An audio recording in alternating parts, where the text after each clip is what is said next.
弟兄姊妹平安，今天是2022年的12月2号。今天的经文是诗篇72篇第1节到第7节，18节到第19节，以赛亚书第30章19节到26节，使徒行传第13章16节到25节。今天要跟大家分享的主题是上帝的赐福。上帝的约是为了要让以色列人，甚至我们基督徒重新的被建立。就像我们昨天分享的，立约是为了要使人得救，得以进入上帝所预备的家。蒙恩得救是一种从天上来的赐福，因此我们说这是上帝所赐下来的福音。这福音是透过耶稣基督的降生，带给世人的盼望，让世人能够从黑暗中被解救出来。上帝并不是从耶稣基督降生，他才开始应许赐福给世人。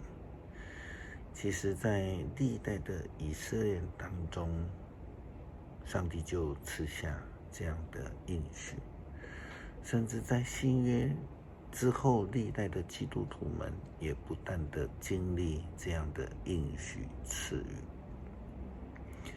但是非常可惜的，有许多的人不但不接受，他们拒绝，甚至还杀害上帝的仆人。以赛亚先知这样说：耶路撒冷的居民啊，不要再哭泣了，上主是慈爱的，你们向他求援，他就答应你们。主要使你们忍饥挨饿，但是他仍在一旁教导你们。你们用不着寻找你们的教师。如果你们彷徨路上，偏左或偏右，你们会听到背后有声音对你们说：“这是正路，走上去吧。”你们要把镀过金或镶过银的偶像当成垃圾丢掉，大声喊：“滚开！”你们撒种的时候，上主要降雨，使种子生长，而且使你们丰收。你们的牛群会有宽广的草原，替你们耕犁的牛和驴会有最好的饲料。你们的敌人会被屠杀，他们的堡垒倒塌的时候，你们的大山小山都要涌出泉源。月亮要像太阳那样的光亮，太阳的光要比以前明亮7倍，好像7天的光在1天放射出来。在上主包扎他子民伤口，医治他们鞭伤的时候，这些事都要发生了。基督徒要如何走在蒙福的道路上？以赛亚先知提醒，无论你向左或是向右，或是你举棋不定，注意听后面有声音说：“这是正路，你要行走在其间。”对于选民以色列人或是现代的基督徒们，这是一个提醒，让我们在生活不确定的状况之下去听上帝的声音，顺服上帝的引导。但是对于那些还没有接受的人，还不明白的人，基督徒就有责任去传福音，让人明白并接受耶稣基督为他们的救主，如同你我一样。但若我们只看重自己而没有整全的生命观的话，就很难成为福音的勇士，基督的精兵。就如同之前我们所提到过的，若是不愿意被改变，没有这种重建的生命，再多的信息，参加再多的营会，都是多余的。保罗到达比西里的安提阿后，他就马上热情的传福音。他特别是针对了以色列的非基督徒，以及敬畏上帝的外邦人，他说道。保罗就站起来做个手势，说：以色列同胞和所有敬畏上帝的外邦人啊，请听。以色列人的上帝拣选了我们的祖先。当他们寄居在埃及的时候，上帝使他们成为一个伟大的民族，用大能的手领他们出了埃及。在旷野，他容忍他们约有40年之久。他消灭了迦南地区7个民族，把他们的土地交给他的子民。这些事历时约450年。以后，上帝又给他们设立了士师，直到先知撒母耳的时候。后来他们要求一个王，上帝就从便雅悯支族选出基士的儿子扫罗，立他做他们的王，前后40年。扫罗被废以后，上帝又替他们立大卫为王。关于大卫，上帝说：我已经找到耶西的儿子大卫，他合我的心意，事事遵从我的旨意。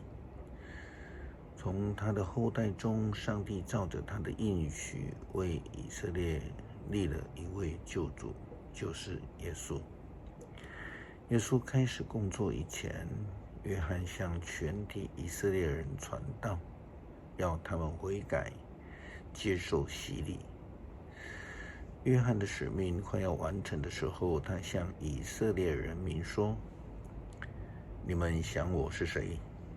我并不是你们所期待的那一位，但是那位随后来的，我就连替他脱鞋都不配。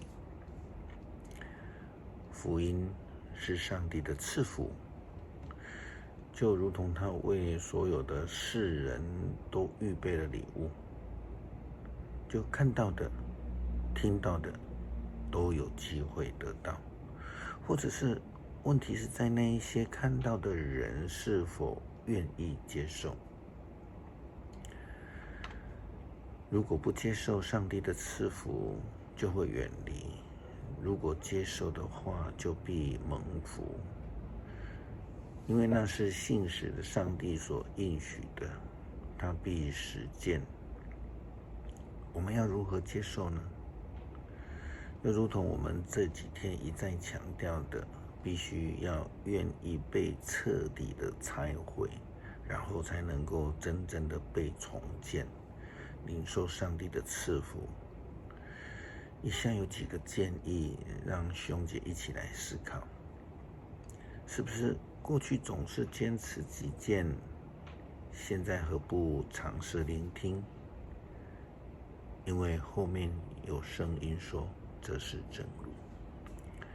过去常常要求，现在何不学习付出？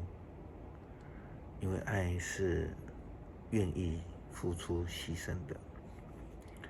过去一直在批评，现在何不开始赞美、感谢？圣经教导我们凡事要谢恩。过去天天在抱怨，现在何不尝试着领受？圣经说，喜乐的心是良药，忧伤的灵使骨枯干。过去每一次都会吵架，现在何不努力平静？因为主说，使人和平的人有福了。过去以为自己永远是对的，现在何不学习听听看？主说，谦卑的人有福了。还有什么你觉得需要被改变的，才能蒙福的事情吗？我们一起努力。诗篇72篇第1节到第7节，18节到第19节。上帝啊，求你把公正教导君王，求你赐给王子你的公义，这样他就会以正义治理你的子民，以公道对待被欺压的穷苦人。愿全国享受太平，愿全民共尝正义，愿君王以公平维护穷苦人，愿他救援贫乏无助的人，并打击欺压他们的人。只要太阳照射，月亮发光，愿你的子民永远敬拜你。愿君王像雨下在草原上，愿甘霖滋润大地，愿他在位的日子正义伸张，在有月亮的岁月国泰民安。18节，要颂赞上主以色列的上帝，唯有他成就奇妙的事，要永远颂赞他的荣耀的名，愿他的荣光弥漫大地。阿们，阿们。恳求上帝帮助我们重建我们的信心，让我们愿意重建与你的关系，让我们的生命被重建成为上帝圣灵的圣殿。感谢祷告，奉主耶稣基督圣名。